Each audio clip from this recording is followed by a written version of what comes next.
grieving together. And we looked at the passage in 1 Timothy chapter 2, the first 4 verses. ഒന്ന് തിമത്തിയോസ് 2-ാം അധ്യായം അതിൻ്റെ ആദ്യത്തെ 4 വാക്യങ്ങൾ നമ്മൾ കഴിഞ്ഞ ആഴ്ച അല്പനേരം ചിന്തിക്കുവാൻ സാധിച്ചു. I thought I would continue that in the hopes of finishing that this morning before we continue in the series of At the Cross. As I reminded you last week, what we see around the world is that evil is increasing. Wickedness is increasing. Life is not valued anymore. As a result, you see people celebrating even the death of innocent people without any shame or reservation.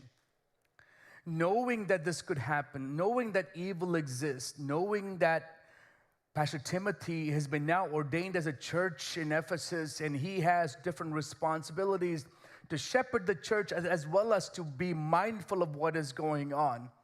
Paul starts with an exhortation to Timothy. And that exhortation is what we read in 1 Timothy chapter 2, verses 1 through 4. And the verses go like this. First of all, then, I urge that supplications, prayers, intercessions, and thanksgiving be made for all people, for kings and all who are in high positions, that we may lead a peaceful and quiet life, godly and dignified in every way. This is good and it is pleasing in the sight of God our Savior, who desires all people to be saved and to come to the knowledge of the truth. Remember, I asked the question last week, why is it that our scriptures demand that we be the ones who pray for all men? വേറെ ഒരു മതത്തിൻ്റെയും പുസ്തകങ്ങളോ ആചാരങ്ങളോ സകല മനുഷ്യർക്കും വേണ്ടി പ്രാർത്ഥിക്കാൻ പറയുന്നില്ല. പക്ഷെ നമ്മുടെ വേദപുസ്തകം എന്തുകൊണ്ട് നമ്മളോട് പറയുന്നു? Remember, I asked that question last week. The reason why our scriptures tell us, exhort us to pray for all people, is because there has to be somebody that is alive to hear the prayers. ഈ പ്രാർത്ഥന കേൾക്കുവാൻ ജീവനുള്ള ഒരു ദൈവം വേണം. ആ പ്രാർത്ഥന കേൾക്കുവാൻ ജീവനുള്ള ദൈവം വേണമെങ്കിൽ നമ്മുടെ ദൈവം മാത്രമേ ഉള്ളൂ അങ്ങനെ ഒരു ക്വാളിഫിക്കേഷൻ ഉള്ള ദൈവം. Only our God is the one who is alive to hear prayers. So even if all the other religions come together and they change their scriptures to say, pray for all men, it would not make any difference. The reason being, ours is the only God who can hear our prayers. Second, we are the ones who know the truth. And our God is the one who said, I am the way, I am the truth, and I am the life. നമ്മുടെ ദൈവം മാത്രമേ ഉള്ളൂ സത്യമായ ദൈവം. നമ്മുടെ ദൈവം മാത്രമേ ഉള്ളൂ നീതിയുള്ള ദൈവം. നമ്മുടെ ദൈവം മാത്രമേ ഉള്ളൂ പരമ അധികാരമുള്ള ദൈവം. അങ്ങനെയാണെങ്കിൽ നമ്മുടെ ഉത്തരവാദിത്തമാണ് ഈ പരമ അധികാരമുള്ള ദൈവത്തോട് പ്രാർത്ഥിക്കുന്നത്. കർത്താവേ, സകല മനുഷ്യർക്കും വേണ്ടി ഞങ്ങൾ പ്രാർത്ഥിക്കുന്നു. രാജാക്കന്മാർക്കും അധികാരങ്ങൾ ഇരിക്കുന്നവർക്കും വേണ്ടി ഞങ്ങൾ പ്രാർത്ഥിക്കുന്നു. We pray for those who are kings and all those who are in authority. You know, when I was going back and reading this passage this week, I realized when it says pray for those who are in authority, there's a reason behind that, right? They pray for those who are lords or kings. There's a reason behind that, because our God is the one that no matter how many lords the world may bring about, our Lord is the Lord of all lords. How many kings may be ordained or appointed or elected in this world, our Lord is the King of kings.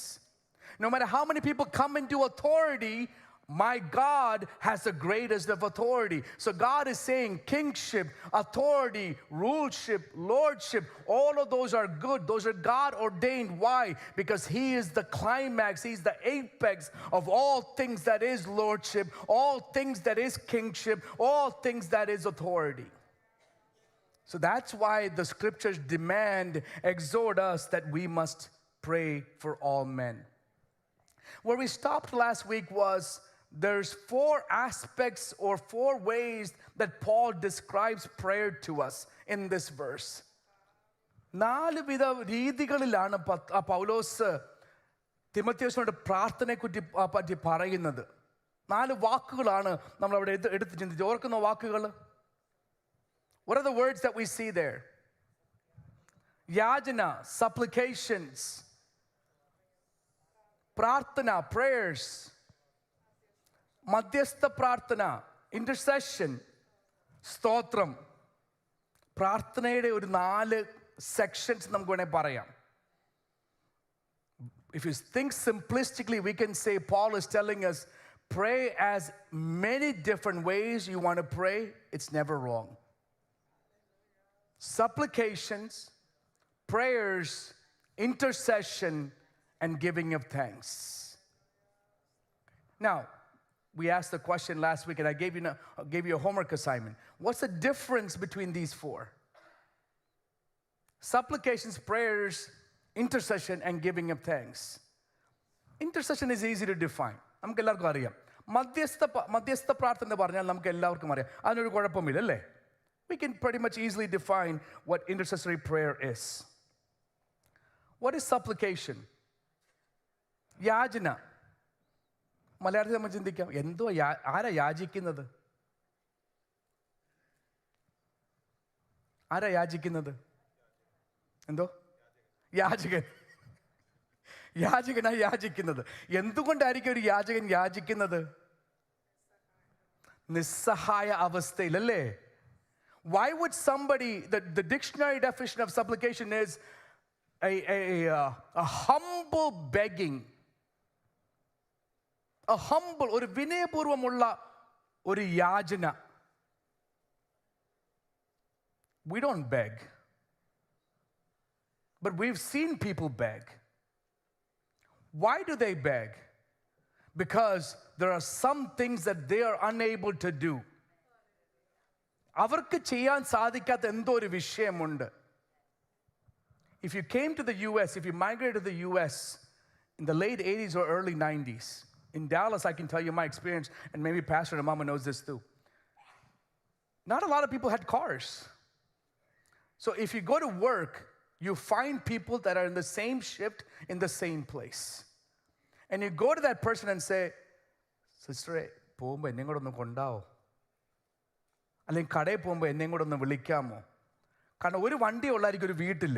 ആ ജോലിക്കാരൻ വണ്ടി കൊണ്ട് പോയാൽ എന്തെങ്കിലും ആവശ്യം വന്നാൽ വേറൊരു വ്യക്തി നമ്മൾക്ക് സഹായം ആവശ്യപ്പെടണം. We are in a helpless situation.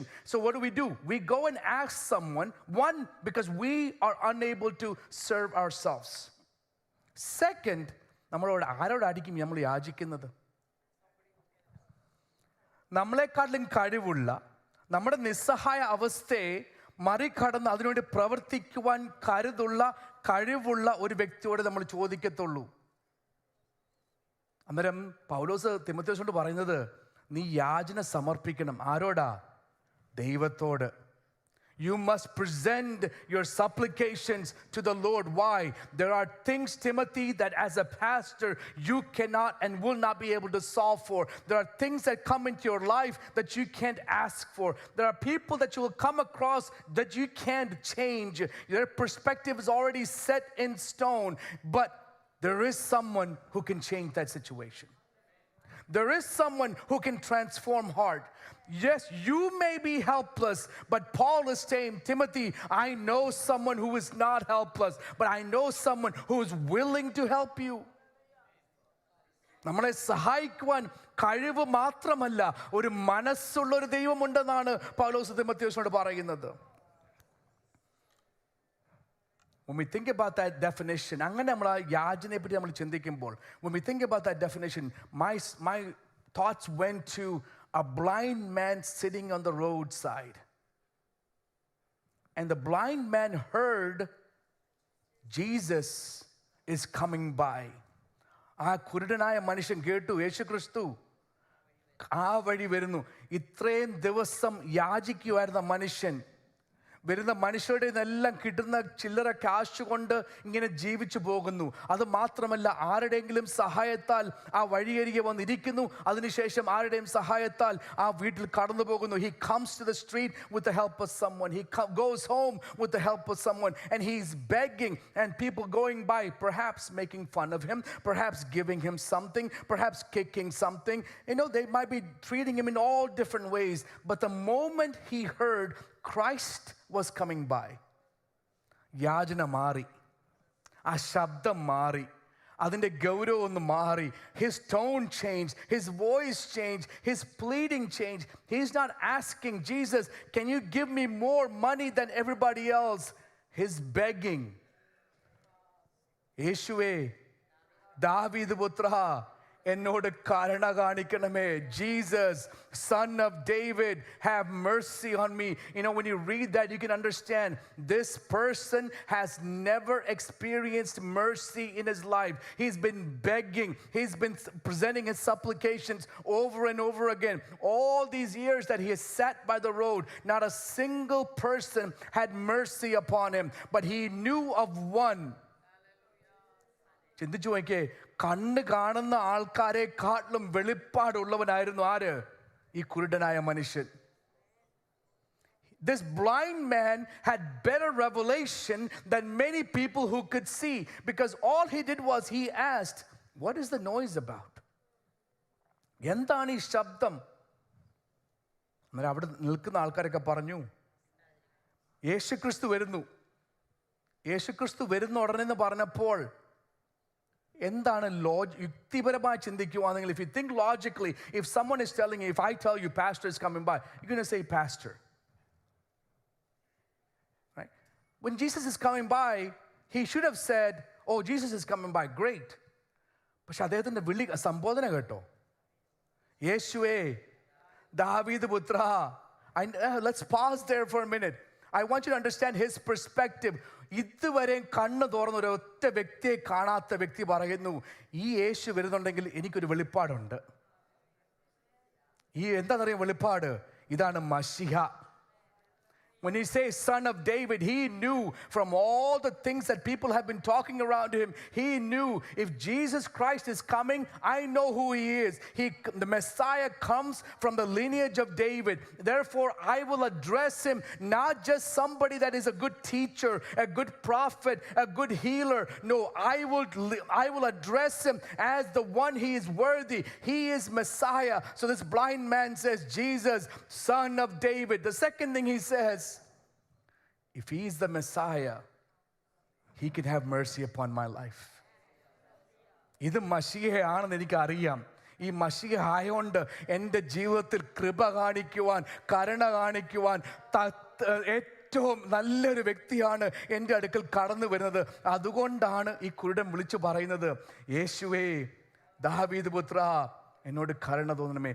That is what supplication looks like.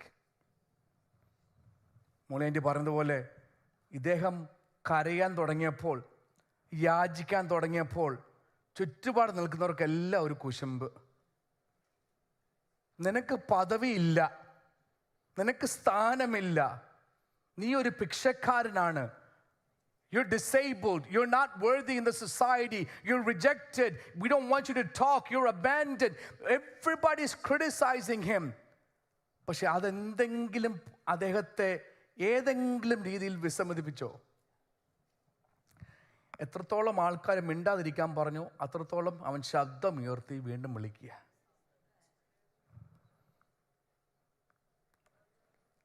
That's what supplication is. കാരണം ഇദ്ദേഹത്തിന് അറിയാം, ഈ ചാൻസ് നഷ്ടപ്പെട്ടാൽ, എത്ര പേര് എന്നെ അമർത്തിയാലും കുഴപ്പമില്ല, ഈ ചാൻസ് നഷ്ടപ്പെട്ടാൽ എനിക്ക് അടുത്തൊരു ചാൻസ് ലഭിക്കുമെന്ന് എനിക്കറിയില്ല.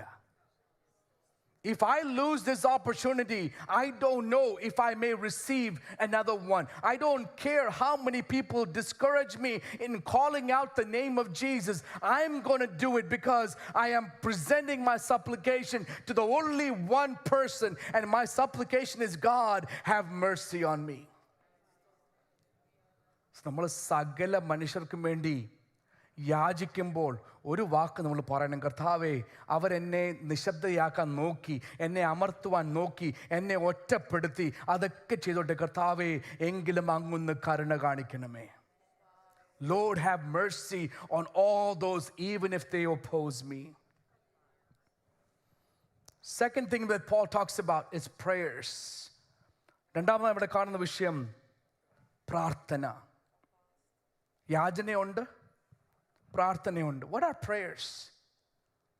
Prayers are a sign that we have devotion to our Lord Jesus Christ. Prayers are an indication that we trust in the Lord Jesus Christ. I'll give you a description and you will know exactly who I'm talking about. In this town, there was a devout man who feared God in all of his household and prayed always. Endana? Cornelius. Just by the description, you know who I'm referring. I don't have to say the name. But it talks about the devoutness of Cornelius and his family. It talked about his almsgiving. It talked about his fear of the Lord. But the Holy Spirit made it a point to make sure that we know that more than his doing, he had a trust, a devotion to the Lord, and that was evidence in the way he prayed. അവൻ്റെ കൊടുക്കലിനേക്കാൾ അപ്പുറമായി, ദൈവത്തോടുള്ള ഭയത്തേക്കാൾ അപ്പുറമായി, നല്ല സ്വഭാവത്തിൻ്റെ ഉടമയ്ക്കപ്പുറമായി ദൈവത്തിൻ്റെ ആത്മാവ് വാക്കിൽ എഴുതി പറയുന്നു, അവൻ എപ്പോഴും ദൈവത്തോട് പ്രാർത്ഥിച്ചു കൊണ്ടിരുന്നു. അവിടെയാണ് നമ്മുടെ ഭക്തിയുടെ അളവ് നമ്മൾ കാണുന്നത്. It's not about preaching. It's not about giving. Both are important. പക്ഷെ യഥാർത്ഥമായി നമ്മൾ ദൈവത്തോട് ഭക്തി ഉണ്ടോ ഇല്ലെന്ന് അറിയാമോ? നമ്മുടെ പ്രാർത്ഥനയുടെ ജീവിതം ഒന്ന് അളക്കിയാൽ മതി. Measure the prayer life. എന്തായിരുന്നു കൊർന്നല്യോസിന്റെ പ്രാർത്ഥനാ വിഷയം?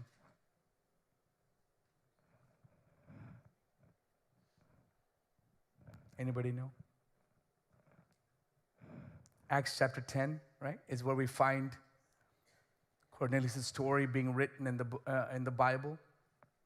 What might have been Cornelius' prayer request? 22 വാക്യം ഒന്ന് വായിക്കാമോ? Acts chapter 10 verse 22.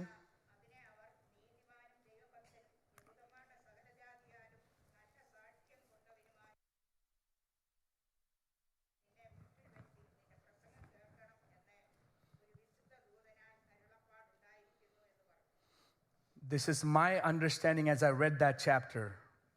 Cornelius' prayer request is that he wants to hear the word of God. അവിടെ വായിക്കുന്നു, സകല ജാതിയാലും നല്ല സാക്ഷ്യം കൊണ്ടവന് ആയ കൊർന്നല്യോസ് എന്ന ശതാധിപന് നിന്നെ വീട്ടിൽ വരുത്തി. ആരെയാ? പത്രോസിനെ വീട്ടിൽ വരുത്തി പത്രോസിന്റെ പ്രസംഗം കേൾക്കണമെന്ന് ഒരു വിശുദ്ധ ദൂതനാൽ അരുളപ്പാടുണ്ടായിരിക്കുന്നു എന്ന് പറഞ്ഞു. It says that Cornelius is praying and the Holy Spirit now speaks to Peter and says, there's a man named Cornelius who's praying in his house and he wants you to come to his house and preach the word. He's eager to listen to the message.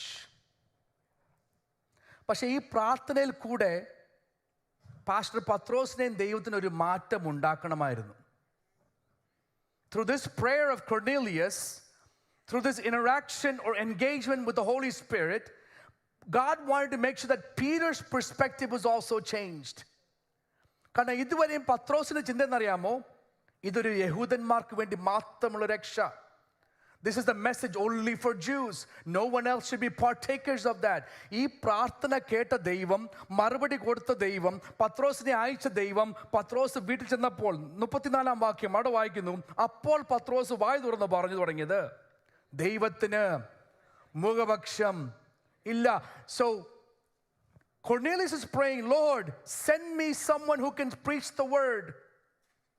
And God said, I know someone who can preach the word to you. His name is Peter. And the reason why I am using him is because through your prayers, I want to change his perspective. He thinks he's an exclusive community. He thinks because he's a Jew, he followed Christ, that he is the one that is able to receive this message and only his people. I want to change his message. So he says, when Peter gets there, he realized Cornelius is not a Jew, but he has the eagerness to receive the word of God. In that moment, Peter receives the revelation, my God shows no favoritism.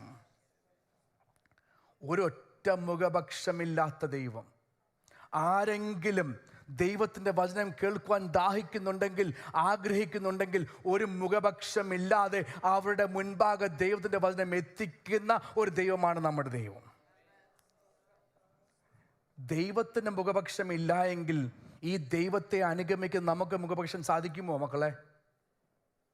Can we say I have favoritism? Can I have any sort of prejudice to any person? If my God does not show favoritism, then how can I show favoritism? I only mingle within the Malayali community because apparently that's all God died for. That's not true. That's not true at all. This last week at my workplace, one of my colleagues, two of her daughters had babies, except one was born already dead, stillborn. So I called her to check on her. And I said, how are you doing? She goes, well, I'm taking care of my daughters. I am going between the two households of my daughters. One is grieving. I'm grieving with her. One is rejoicing. We as a family are somewhat not sure what to do.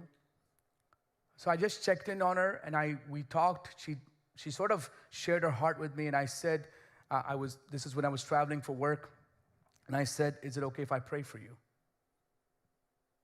She said, yes, please. We prayed. At the end of it, she goes, that's a great skill. Thank you for doing that to me. Thank you for praying with me. She was not Malayali.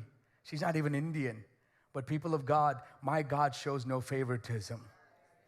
Yes, as a church, we're grieving, but around us there are many people who are grieving, and we can we can have an evangelistic prayer session. We simply open up the word where Cornelius says, "Send me someone," and God has the mindset to send someone to him. In the same manner, people of God, we who have experienced the goodness of God, how can we hold it in? Don't say, "Oh, this person looks differently, that person looks differently, he talks a different language, his skin color is different." Let's not have prejudices. Open the goodness that you have received. Let it outflow from your heart to someone else's life and bring about the healing that is needed. Bring about the strength that is needed. If my God shows no favoritism, people of God, we have no right to show favoritism to anybody, especially when it comes to the sharing of the gospel.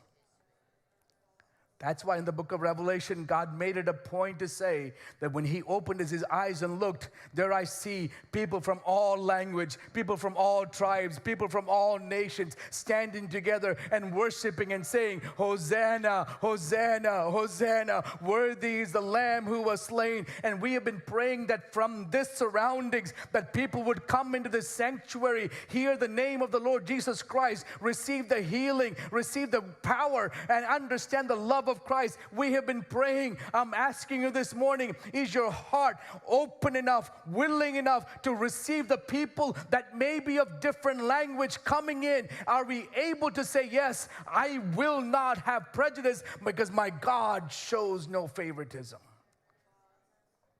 And Peter learned that. So God had a desire that Peter's perspective would be changed. But second thing that God needed to happen, in verse 44, ഈ വാക്കുകളെ പത്രോസ് പ്രസ്താവിക്കുമ്പോൾ തന്നെ വചനം കേട്ട എല്ലാവരുടെ മേലും പരിശുദ്ധാത്മാവ് വന്നു. എന്തുവായിരുന്നു കൊർന്നല്യോസിന്റെ പ്രാർത്ഥന? കർത്താവേ, അങ്ങയുടെ വചനം കേൾക്കുവാൻ എനിക്കൊരു ആഗ്രഹമുണ്ട്, ആ വചനം സംസാരിക്കുവാൻ ഒരു വ്യക്തിയെ ഒന്ന് അയക്കണമേ എന്നായിരുന്നു പ്രാർത്ഥിച്ചതല്ലേ? അതുകൊണ്ടാണ് ദൈവത്തിന്റെ ആത്മാവ് പത്രോസിന് പറഞ്ഞത്, നിന്റെ പ്രസംഗം കേൾക്കുവാൻ ഒരു വ്യക്തി കാത്തിരിക്കുന്നു. There's someone waiting to hear your message, and Peter is sent over there. Peter's perspective changes. 1, 2, God says, I have a second purpose, which is that the Holy Spirit must come upon this family. And people of God, that must be our desire as well. When we share the word of God without any favoritism, we should say, Lord, as I share, as I speak, may the Holy Spirit come upon this person's life. Because the moment that happens, that life is transformed. that life is transformed. So 1, supplications. 2, prayers. The third thing, intercession. മലയാളത്തിൽ മധ്യസ്ഥ എന്നാണ് ഇരിക്കുന്നത് അവിടെ. പക്ഷവാദം അല്ലേ? മധ്യസ്ഥ പ്രാർത്ഥന അല്ലെങ്കിൽ പക്ഷവാദം. Intercessory prayer. What is intercessory prayer? If I pray, Lord, bless my wife and kids, is that intercessory prayer? Yes or no? No, why not? I'm praying for somebody else.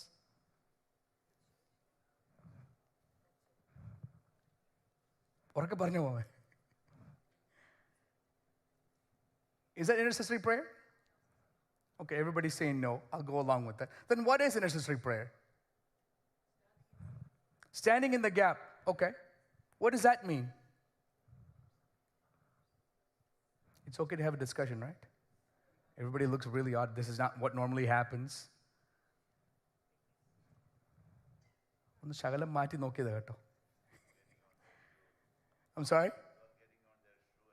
You're getting in their shoe and standing. You're trying to understand what their perspective might be. You're standing in the gap. Someone is unable to cross the bridge or come across, and you're standing there as the instrument of help for them to come forward. What else could be intercessory prayer? Okay, who do we intercede for? Who should we intercede for? നമുക്ക് ആർക്ക് വേണ്ടിയാണ് പക്ഷവാദം ചെയ്യേണ്ടത്? For the needy. For the lost. നമ്മൾ വായിച്ച വാക്യത്തിൽ പൗലോസ് പറയുന്നല്ലോ, 1 തിമോഥെയോസ് 2 സകല മനുഷ്യർക്കും രാജാക്കന്മാർക്കും സകല അധികാരത്തിൽ ഇരിക്കുന്നവർക്കും. For all men, for all kings, and for all in authority. Right? So we have this concept called intercessory prayer, which means that our prayer goes beyond the 4 walls that we live in. It means that it goes beyond the blood relations that we have. Our concern for our neighbors, that could be intercessory. Our compassion for those who are being persecuted, that could be intercessory. When you look at the scriptures and you look at the life of, for example, Abraham, God tells Abraham, I'm about to destroy Sodom and Gomorrah.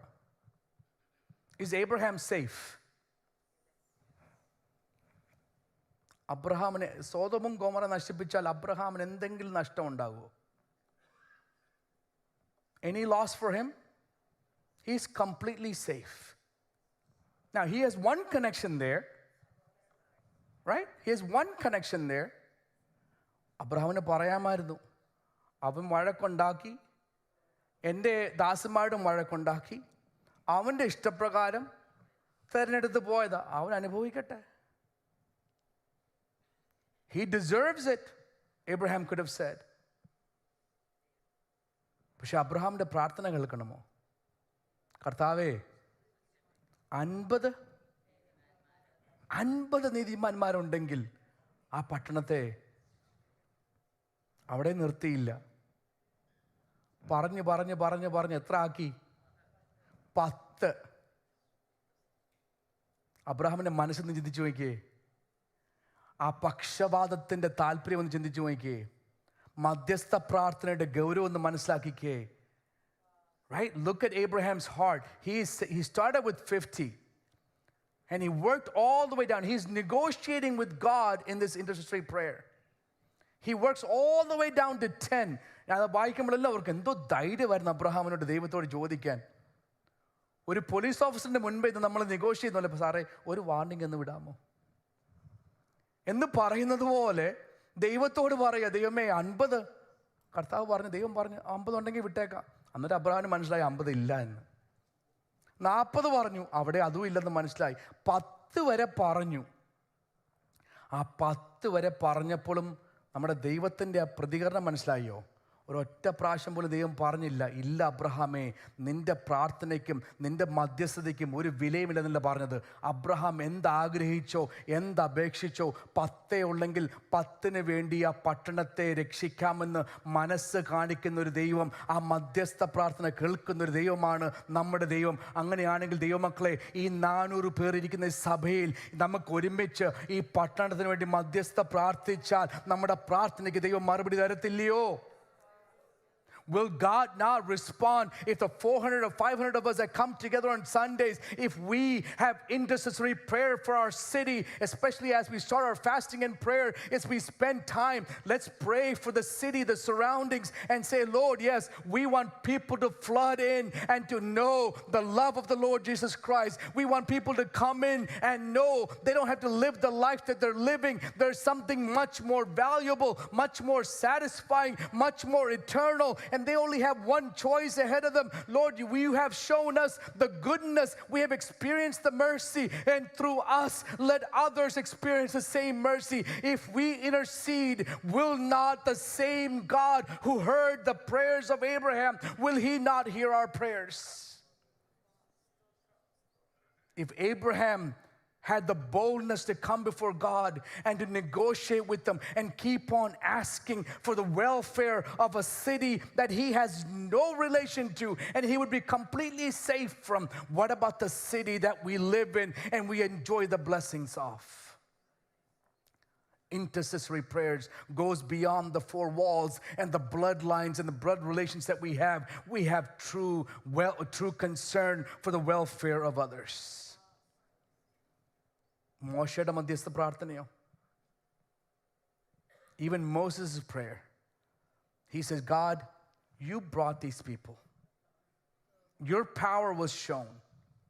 You delivered them. You brought them this far. Now, why would you want to destroy them? എന്തിനാ നീ അവരെ നശിപ്പിക്കുന്ന കർത്താവേ? അവിടെ മോശയ്ക്ക് പറയാമായിരുന്നു, കർത്താവേ, അങ്ങ് പറഞ്ഞത് ഞാൻ ചെയ്തു. അവരെ കൊണ്ടുവരാൻ പറഞ്ഞു, അവരെ കൊണ്ടുവന്നു. ഇതുപോലെ ഒരു കംപ്ലൈൻറ്റ് ജനം വേറെ എങ്ങും ഇല്ല. എനിക്കും മതിയായി, അങ്ങയ്ക്കും മതിയായി, ഇനി അങ്ങയ്ക്ക് ഇഷ്ടമുള്ളതുപോലെ അങ്ങ് ചെയ്തോ. പക്ഷെ മോശ അതല്ല പറയുന്നത്. കർത്താവേ, എന്തിനാണ് ദൈവമേ അങ്ങയുടെ നാമം ആരാലും ദുഷിക്കപ്പെടുവാൻ ഇടവരുത്. No one should say, oh, look at the Lord who delivered them.